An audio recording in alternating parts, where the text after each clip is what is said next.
بلوکست ایک شخص بہت ہی غریب تھا۔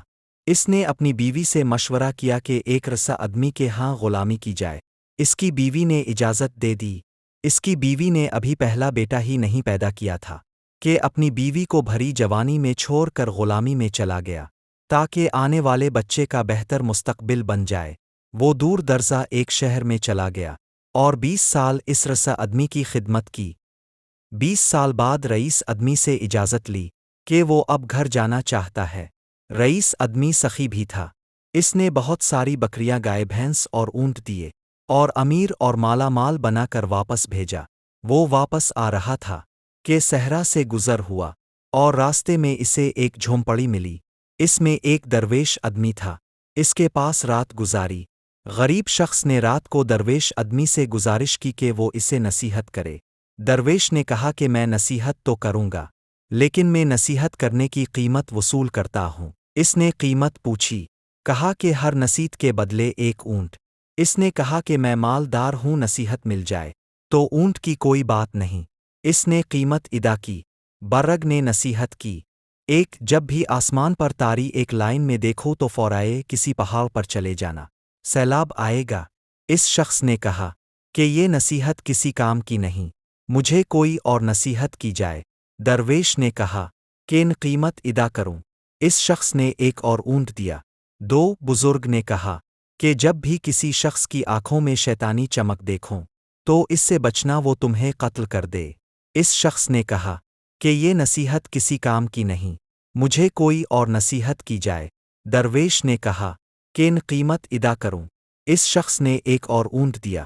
تین بزرگ نے پھر نصیحت کی کہ رات کو پچھتا کر سو جانا، لکین کبھی بھی کسی انسان کو قتل نہ کرنا۔ اس شخص نے سوچا کہ 3 اونٹ ضائع ہو گئے اور چپ کر کے سو گیا۔ صبح وہ چل دیا۔ سفر لمبا ہونے اور کئی دن کا سفر ہونے کی وجہ سے وہ 3 نصیحت بھول گیا کہ وہ ایک رات ایک گاہ میں پہنچتا ہے۔ رات کو جب وہ سونے لگتا ہے تو آسمانوں پر دیکھتا ہے کہ تمام ستارے ایک لائن میں آگے ہے۔ اس کو درویش کی نصیحت یاد آ جاتی ہے۔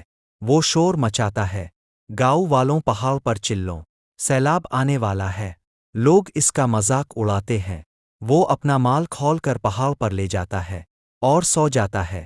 صبح اٹھتا ہے تو دیکھتا ہے کہ نیچے سیلاب آ گیا ہے اور سارے گاؤں والے غرق ہو جاتے ہیں۔ وہ کچھ دن پہاڑ پر رہتا ہے۔ سیلاب کا پانی اترتا ہے تو وہ اگلی منزل پر چل پڑتا ہے۔ ایک اور گاہ میں پاڑو ڈالتا ہے۔ ایک شخص کے گھر قیام کرتا ہے جو کہ باتیں کرنے کا وہ بہت ہی اچھا معلوم ہوتا تھا، لیکن اس کی آنکھوں میں وہی شیطانی چمک دیکھ کر چونک جاتا ہے۔ بزرگ کی نصیحت اسے یاد آتی ہے۔ رات کو وہ اسی کشمکش میں اسے نیند نہیں آتی۔ وہ اٹھا اور بستر کو اس انداز سے پھیلا دیا کہ معلوم ہوتا تھا کہ کوئی سویا ہوا ہے۔ وہ آدمی آیا۔ اس کے ہاتھ میں خنجر دیکھ کر وہ پریشان ہوا۔ وہ آیا اور بستر پر خنجر مارنا شروع کر دیا۔ یہ آیا اور اس کو پیچھے سے پکڑ کر مارنا شروع کر دیا اور اسے باندھ دیا۔ پولیس کو بلایا اور اس کو پولیس کے حوالے کر دیا۔ آخر کار وہ رات کو اپنے گاہ میں پنچتا ہے اور اپنے گھر کے پاس پہنچ کر دیکھتا ہے گھر میں اس کی بیوی کسی کڑل نوجوان کے ساتھ والی چارپائی پر سوئی پڑی ہے۔ اس شخص کو غصہ آیا اور دل میں خیال آیا کہ میں اس نوجوان کو قتل کر دوں ہے۔ جیسے ہی وہ ارادہ کرتا ہے، اسے اس درویش کی بات یاد آتی ہے کہ کبھی بھی قتل کر کے نہ سونا، پچھتا کر سو جانا۔ وہ سوچتا ہے کہ پہلی بھی نصیحت کام کر گی، دوسری نصیحت نے بھی کام کیا، لہٰذا وہ گاؤں سے باہر آ جاتا ہے۔ صبح ہو، اس کے دل میں خیال آیا کہ گاؤں والوں سے اپنا حال دریافت کروں۔ جیسے ہی گاؤں میں جاتا ہے، اپنے بارے میں دریافت کرتا ہے۔ گاؤں والے بتاتے ہیں کہ وہ شخص بہت ہی غریب تھا اور برسوں پہلے روزی روٹی کے لیے چلا گیا۔ اس نے مزید دریافت کیا کہ جب وہ جانے لگا تو بچہ ہونے والا تھا۔ گاؤں والوں نے بتایا، ہاں، اللہ نے اسے ایک بیٹا دیا ہے جو کہ اب کڑیل جوان ہو گیا ہے۔ اس کے ذہن میں آیا جو رات کو نوجوان تھا وہ میر الف ہی بیٹا تھا جسے قتل کرنے کا خیال اس کے دل میں آیا تھا۔